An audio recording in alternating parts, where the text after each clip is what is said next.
தமிழக வெற்றிக் கழகத்தின் சார்பில் நாளைய தினம் கிறிஸ்துமஸ் தின விழா கொண்டாட்டமானது நடைபெற இருக்கிறது. கட்சி துவங்கிய 2 ஆண்டுகளில் முதன்முறையாக இந்த நிகழ்வு நடைபெறுவதாகவும் கூறப்படுகிறது. மாமல்லபுரத்தில் உள்ள தனியார் நட்சத்திர விடுதியில் நாளை தாவேக சார்பில் இந்த கிறிஸ்துமஸ் கொண்டாட்டம் நடைபெறுகிறது. அது தொடர்பான அண்மை செய்தியை பார்த்து வருகிறோம். விரிவான விவரங்களோடு இணைகிறார் எம்முடைய செய்தியாளர் ஜெரி. வணக்கம். இந்த நிகழ்வுல எத்தனை பேருக்கு அனுமதி வழங்கப்பட்டிருக்கு, என்ன நிகழ்விற்கான திட்டமிடலாக இருக்கிறது, விரிவான விவரங்களை வழங்கலாம். வணக்கம்.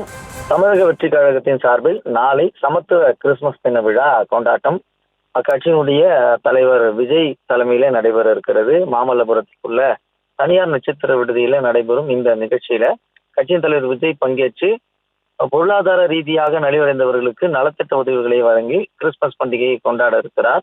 தனியார் நட்சத்திர விடுதியில் உள்ளரங்க நிகழ்ச்சியாக நடைபெறும் இந்த நிகழ்ச்சியில பங்கேற்பதற்காக 1500 பேருக்கு மட்டுமே அனுமதி அட்டை வழங்கப்பட்டிருக்கிறது.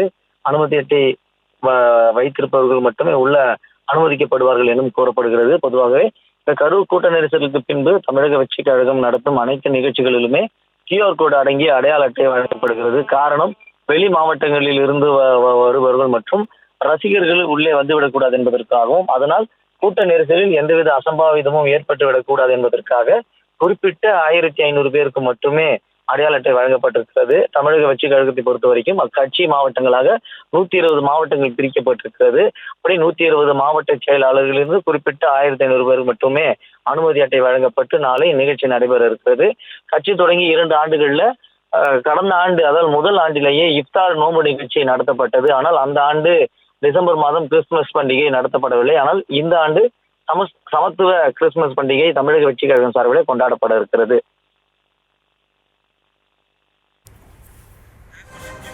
விவரங்களுக்கு நன்றி ஜெரி.